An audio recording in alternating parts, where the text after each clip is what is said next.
नागों की रहस्यमयी कथा। धरती पर उनका वास और उनका गुप्त लोप। नागों का नाम सुनते ही हमारे मन में एक रहस्यमयी, शक्तिशाली और आध्यात्मिक छवि बनती है। चाहे वो शेषनाग हों जिनके ऊपर भगवान विष्णु विश्राम करते हैं, या तक्षक नाग जिसने परीक्षित को मारा। पर सवाल यह है, क्या नाग सिर्फ पौराणिक पात्र हैं या सच में धरती पर रहते थे, और यदि रहते थे तो कहाँ गए। नाग वंश का इतिहास। नाग जाति का उल्लेख वेदों, पुराणों और महाभारत में बार बार हुआ है। ये एक शक्तिशाली और रहस्यमयी सभ्यता थी। कहा जाता है कि ये लोग आधुनिक राजस्थान, मध्य प्रदेश, उत्तर प्रदेश और गुजरात के कुछ हिस्सों में फैले हुए थे।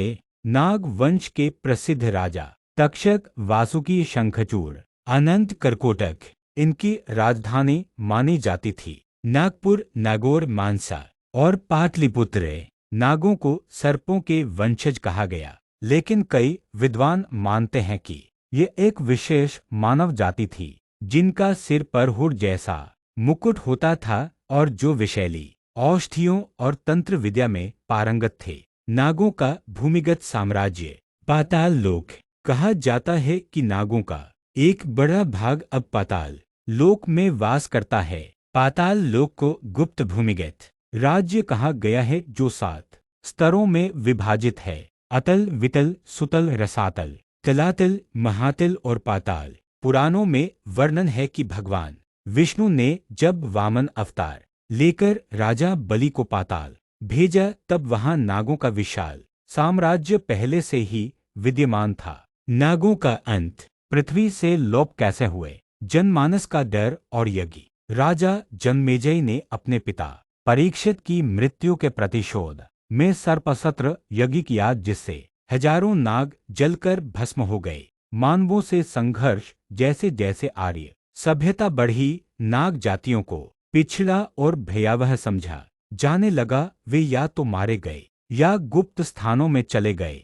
गुप्त भूमियों में प्रवास। कई कथाओं में बताया गया है कि नागों ने धरती के अंदर सुरंगों में बसे शहर बना लिए, जो अब गुजरात, राजस्थान और हिमालय क्षेत्र में गुप्त हैं। गुजरात में मिला नागों का प्रमंडल। रहस्य उजागर। वर्षों पूर्व गुजरात के गिर क्षेत्र, अमरेली और साबरकांठा जिलों में खुदाई के दौरान ऐसे अवशेष मिले जिनमें नाग मूर्तियां, भूमिगत गुफाओं के द्वार, रहस्यमयी प्रतीक चिन्ह और चमत्कारिक पत्थर मिले।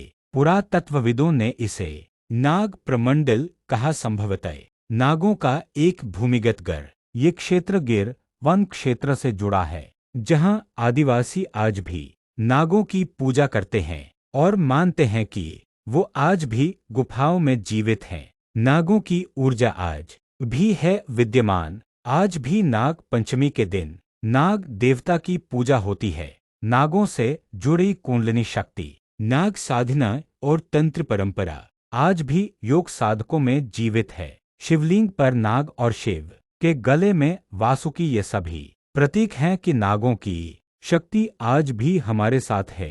कहानी का सार। नाग जाति कोई काल्पनिक पात्र नहीं, बल्कि वो एक उच्चतम चेतना और रहस्यमयी सभ्यता थी। वे पृथ्वी पर थे, उन्होंने आर्यों से युद्ध किए, भूमिगत हुए और आज भी उनकी उपस्थिति ऊर्जा के